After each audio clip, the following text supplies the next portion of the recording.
Have you ever met one of those people who just seem to have this lucky energy? Like the rules don't apply to them. They have this magic touch and they can just get what they want in their lives, no matter the apparent circumstance or limitation. These people are tapped into what I call the invincibility frequency. This is a very high state of consciousness where they know the power of their energy, maybe unconsciously or consciously. And because they're prioritizing their state and their energy, they're able to manipulate the things around them to fall in line with that. Here's the thing. You cannot keep obeying reality and expect reality to obey you. So you're either prioritizing the physical world and circumstances around you, or you're prioritizing yourself and your state and your energy. How you begin tapping into the frequency of invincibility, and you create a frequency so strong that reality has to obey you, is you start prioritizing your energy over the material world. So your frequency, your state of consciousness, your energy, whatever you want to call it, it can essentially either be an invincibility cloak against external reality, so the lower vibrational stuff that doesn't resonate with you can't touch you, or it can be a magnet to the stuff that you don't want. You're the one who gets to decide that. And this is the power that your energy has.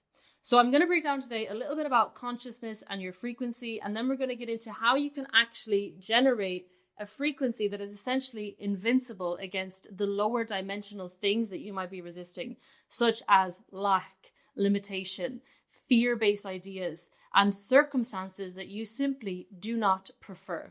So technically, reality is already obeying you, but you're just unconscious of the energy that you're putting out that's manipulating the circumstances in the material world. Let me just break down to you what's happening. So you exist basically in a sea of infinite possibilities. This circle represents the entire universe. Yes, I know obviously it's not an accurate representation, but believe it or not, this is the entire universe for this example. So we basically exist in a field of infinite information and energy. And what we're perceiving physically with our five senses is less than 1%, that's kind of backwards, less than 1% of what actually exists. So we see this in quantum mechanics. They call this the unified field. It's backed up by science. In Kabbalah, they call it, it's like beyond the veil. There's a 99% of unseen energies, right? And so essentially, we are having a very, very temporary, illusory experience that's based on our senses. So we're in these physical bodies having these experiences, but it's just one of many, many, many possibilities in the field of everything that exists. So everything in the universe is basically existing as different states, different forms of consciousness. You here having this experience, you're operating in a particular state of consciousness, and that is what's attracting and resonating certain possibilities with you rather than other possibilities. I want you to just really start thinking about this reality, this universe, as kind of just like this blank matrix, and you're existing in a certain area depending on the energetic frequency, the energetic identity that you are emitting. So you're always emitting this kind of frequency to the universe, and that is what's aligning circumstances, people, events, perceptions, intuitions, ideas with you. And if you think about somebody who has that kind of lucky energy, who just always gets what they want, they get everything handed to them, they always have things work out, what is the difference between you and them? Maybe they have different circumstances, but if you downloaded their consciousness into your body, you would have things work out in the same way that they do. So your physical body and your physical circumstances have nothing to do with it. It is all about your energy. It is all about your frequency. And if you want to move from a reality where you're experiencing a lot of lack, a lot of limitation, a lot of frustration, a lot of unwanted events and circumstances, then you have to move your energy first. And then the material world around you will shift to reflect that. The most important thing that you start getting into your head to start making reality obey you rather than the other way around is you have to really be intentional about what you're making important. And if you're making matter more important than your energy, you're always going to be a slave to physical reality, which is not the way things are designed to be. So most of us unconsciously end up obeying reality rather than having our reality obey us, because we allow ourselves to become programmed by the physical world. We allow our frequency to become programmed by the physical world and by our physical experiences that we've had in this lifetime so far. And so we perpetuate those experiences because it's resonant with our frequency. And we keep looking at reality and using that to basically dictate our energy and our state. And it keeps us in that feedback loop, because then our state creates more of that experience for us, and so on and so forth. So in order to break out of this, and I've spoken about this time and time again, but in order to start breaking out of this, you have to break that feedback loop of, for example, I see lack, I feel lack. I see more lack, I feel more lack, I believe in more lack, I resonate with more lack, and then I see more lack. And so you stay around and around in this loop, and the only way you're going to break out of this loop is you have to start feeling, believing, and vibrating differently, and then you will start seeing differently. So rather than I see lack, I feel lack, you say I see lack, I decide to take my power back, and I decide to feel differently, believe differently, and vibrate differently. And then what you see will shift and change. Your frequency, energy, and vibration. Let's get this straight, first of all. That's the building blocks of our reality. I think Nikola Tesla said that. But the Hermetics talk about this too. So nothing rests, everything moves, everything vibrates. That is a core Hermetic principle of vibration, the law of vibration. So you see this in science as well. Everything is made up of atoms. Atoms are basically vibrating. They're perpetual motion machines. They're vibrating in circular motion at all times. All the things that you're seeing in your physical reality are made up of particles that are vibrating. You are made up of atoms that are vibrating. Everything in this universe is basically just different forms of consciousness vibrating at different rates, i.e. different frequencies. So the rate of vibration of something is called a frequency. A frequency is essentially, in matter how fast or how slow something is vibrating. So when we look at, and the Hermetics speak about this, when we look about the entire universe and reality, we have kind of three planes of life. We exist on all three of these planes. We have the spiritual, the mental, and the physical plane. We exist on the spiritual plane because we are one with the divine. We are created and a fractal of source consciousness. So we're existing within the source consciousness. So we are part of it. We are a portion of it. So we are existing on the spiritual plane. This is the highest form of consciousness, okay? It's way beyond our senses. We cannot perceive it with our physical senses because it's the highest form of consciousness. Then we exist on the mental plane. So this is the plane of thought, belief, and mental imaging, things like that. So this plane essentially is like the middleman between the spiritual and the physical. And then the physical plane is matter. And that is the lowest form of consciousness. So all matter is, it's basically an aggregation of atoms vibrating in a particular frequency that is perceptible to our physical senses in this physical world. It's basically just, a combination of particles that are perceptible to our five senses. That's it. So when we touch something, force is generated because of the vibration of the thing that we're pushing against. Two things pushing against each other, that's creating force. Our eyes are perceiving like 0.0035% of the electromagnetic spectrum of light. So we're perceiving certain rays of light through our eyes, and then it's processed through our retina, and then that creates what we see. But that's also filtered through our mental portal. So the book that kind of started breaking my brain about this and started me on like a whole spiritual awakening and questioning what reality was, it's a book called Biocentrism, where essentially your whole reality is based on your experience of your senses, okay? So you're just basically perceiving information through your senses, and then that's what we call matter, and that's what we call reality. But as I mentioned a minute ago, it's less than 1% of what exists. the reality that you specifically are aligning with corresponds to your resonant frequency. That is it. So your frequency consists of your dominant beliefs and your emotions, and then what you're focusing on. And then your identity is the tie-in as well with all of that. You basically are emitting, like I said, a wave of information, like you're broadcasting energy constantly, depending on what you're holding in your mental plane and what emotions you are emitting. One thing I really want you to get from this is physical reality being the lowest form of consciousness means that there's nothing that comes after physical reality or matter as we perceive with our senses. And so the reason that most of us end up in a frequency of limitation is because we allow ourselves to be programmed by the lowest form of consciousness, which is an end effect. So think of it like this. Okay, if we look at the spiritual plane as God, the infinite mind, the source, we look at us on the mental plane as humans with a more limited perspective, but we still have the creative consciousness of God within us. And then we look at the physical plane of matter. You looking at a circumstance of lack and limitation and saying, this means that I'm lack and limitation, is like God looking at a human being and saying, this means that I'm not good enough. This means that I'm broke.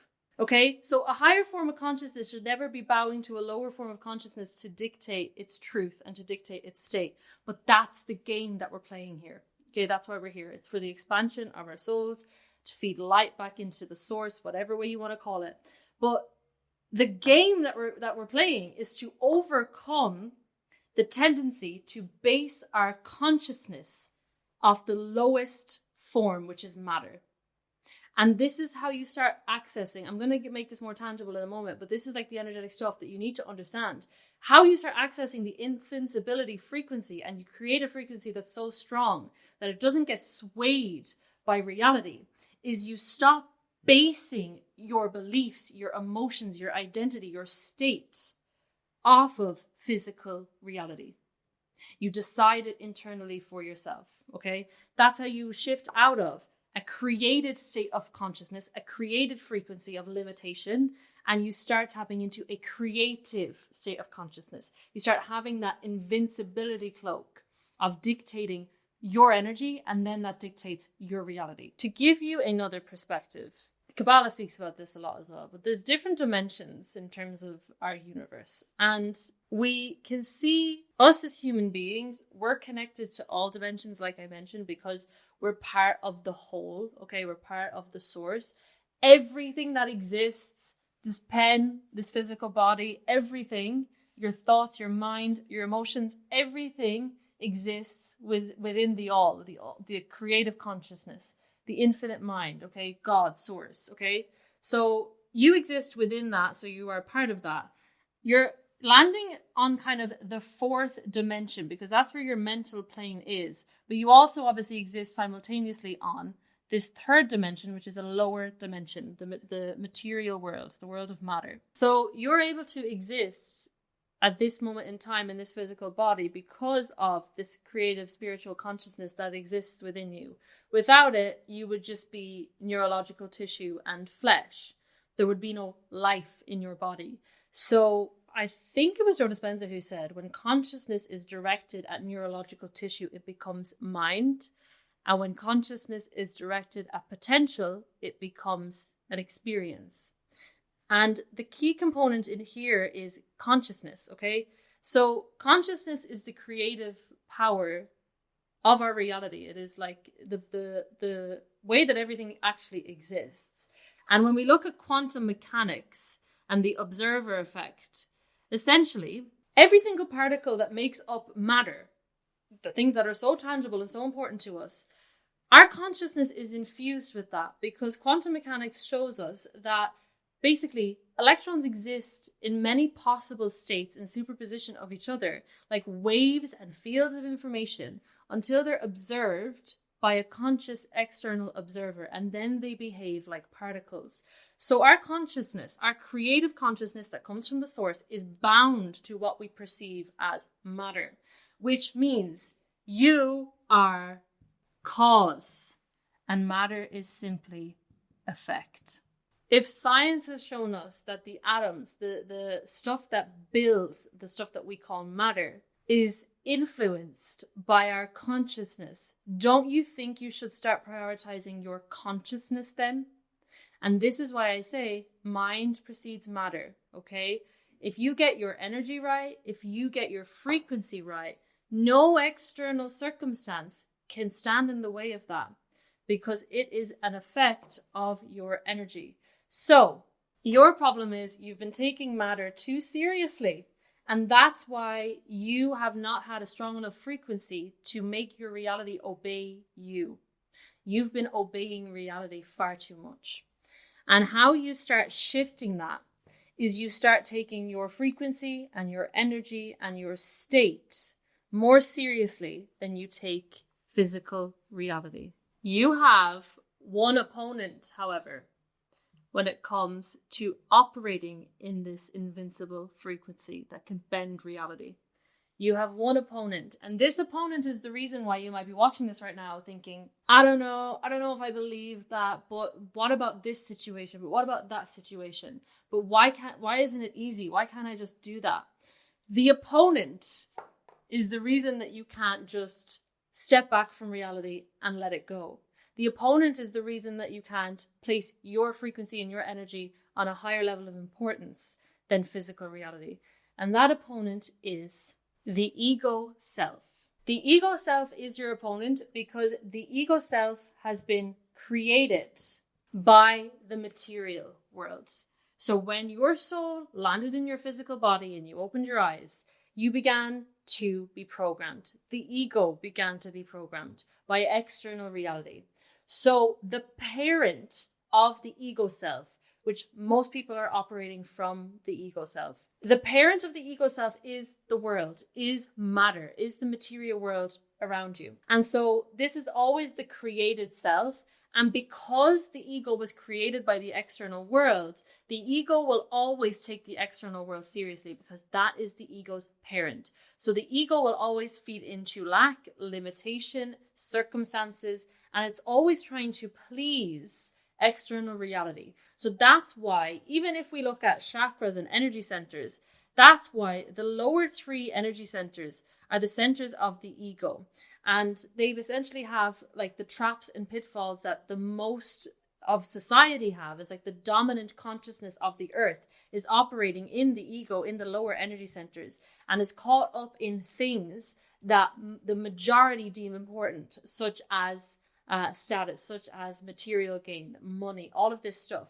Those are all ego desires that the consensus and the majority of reality have deemed important. And so the majority of the reality end up chasing these things, not realizing that it's the ego self seeking to please the world and please society.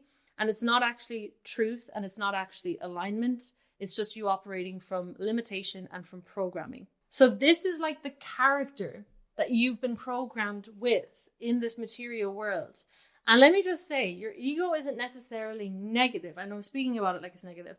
It's not necessarily negative. You just have to have awareness and control over it, and then you can use it to your advantage. So like a character in a video game, you don't want to just run around thinking you're the character, because if you're a character stuck at a certain level in this game of life and you want to go to another level, you need to be able to change the character that you're playing and unlock new traits, i.e. a new frequency, to be able to access that next level. And so for you to do that, you have to realize that you're not just this character. You are also the player of the character. And when you realize that you're the player of the character, then you can control the character, you can change the character. And when you change the character, you change your frequency. And when your frequency changes, the reality around you changes. You're in a different level, a different dimension in this game of life. So for the purposes of this video, we'll call this your higher self, because it's just an easy term to remember. Your higher self is basically your God consciousness, your creative consciousness. And it's based on your alignment, your truth, your joy. And it's not based on anything to do with the material world, okay? It's not created. It's creating based off its truth, its true desires, and not off external reality. When you start tapping into your higher self, you begin to realize that you have the qualities being one with source, with God, with the divine. You have the same qualities as the divine because you have a portion of that creative consciousness within you. And you can see this because that creative consciousness is infused into everything that we call reality, but the material world is not creating anything, okay? So you're the creative being, and when you start tapping into your higher self, you can start realizing that. And you have the same qualities as the divine because you are a fractal of the divine. So you are infinite, you are creative, you are abundant and whole. That's your true essence. But the ego, because it's based and created by a material world that is rooted in lack and limitation, the ego self is limited, is operating from lack, and is reactive and created by circumstance. So this material world that has these characteristics, it is basically an illusion. It's not the full truth of reality. It's less than 1%, as we know. And so the ego self is based off something that is not the full picture and of things that are illusory and temporary. If we look at the story of Exodus in the Bible, that was basically a code. And the slaves in Egypt, they were not slaves in the physical sense, but in terms of they were slaves to the ego, the desires of the ego. And Moses came to free them from that enslavement. So all of that was metaphorical. And even if we look at Christ, I mean, Christ descended to this 3D reality, but did not basically base his self off the illusions, the limitations, the lack, the circumstances of physical reality. He descended, he shared the word of source, the word of God. And, he didn't feed into the worries, the limitations, all of that stuff. So he maintained a state of consciousness which was above the illusions of physical reality. And he was capable of then performing miracles in this physical world, what we would perceive as miracles, but it was not miracles for him because he had the state of consciousness for which that was just normal. That was his frequency, and that was the state he was able to operate in. Anything that goes against, basically, you being able to access that creative state of consciousness is what could also be known as the Antichrist. In the Kabbalah, they call this the Satan, okay, in ancient spirituality years and years ago. The ego self, that ego-driven reactive voice that's reacting to the external world, that is like what Satan actually is. That is the Antichrist. It's that voice that's stopping you from reaching your highest frequency, your highest state of consciousness, and that's keeping you trapped as a slave to the physical circumstances. So the higher we rise in the scale of consciousness, the more our frequency expands and our awareness expands, the more we can see the truly illusory nature of this finite reality. But it's not until we return to the source that the vision, the illusion falls away completely and we're able to actually see the truth and the full picture. But in the meantime, how can you use this to bend your reality? You want to know when you're operating from ego, and you want to know when you're operating from alignment or from your higher self. You can use your frequency to become invincible to the traps of the lower planes. So this is the things that are based in logic and based in materialism. Now, you can obviously still want material things in your reality, but you should be questioning yourself. Is this coming from alignment? Is this coming from following my truth and my joy? Or is this coming from some ego satisfaction, some sort of validation? So the traps of the ego are to do with your lower energy centers, and you essentially will be stuck in a lower frequency, in a lower state of consciousness, the more you chase these things. So, chasing validation, chasing approval, chasing your value, tying that to your achievements, tying that to status, tying that to gain. Those are always going to be lower frequencies. And how you start raising up is you start practicing unconditional love towards yourself. You don't base your value, your worth in what result you have physically, externally, you realize you are valuable and worthy because you have life force energy running through your body and you are the conscious creative being who's creating this whole experience. Step one is you stop being created by reality. Okay, you realize you are the creative being, you have creative consciousness, and you allowing reality to tell you who you are, how valuable you are, what you can have, is like you trying to say that to God. Do you know how ridiculous that is? So if you want your frequency to be invincible, the first thing you have to do is you do not allow your state, your belief system, your emotions, your identity to be determined by physical reality. You determine those things, knowing you are the creative being. The second thing you do is you prioritize your state. So get really, really clear on what are you thinking about, what are you focusing on, and most importantly, how do you feel? You should be particularly prioritizing your joy, your alignment, the things that light you up. And it doesn't matter if they don't make logical sense, because if you get into a state that is open, calm, non-reactive, abundant, and confident, because you know your true nature is infinite, then no external circumstance can sway you, okay? When you start operating from this frequency, when you've decided that you're not going to keep waiting for a circumstance in order to feel a certain way, you're going to let yourself feel it now. All the circumstances that resonate with a different state of feeling, with the feeling state of stress and limitation, they don't resonate with you anymore because you've changed your frequency. So they simply fall away. This is why certain people in certain fields, they might have, things going wrong all the time in their business. They might have unexpected bills, unexpected problems coming through all the time. It's because it's in their state. They're not open, they're not calm, they're not non-reactive, they're reactive. They're expecting the worst. They're expecting bad things to happen.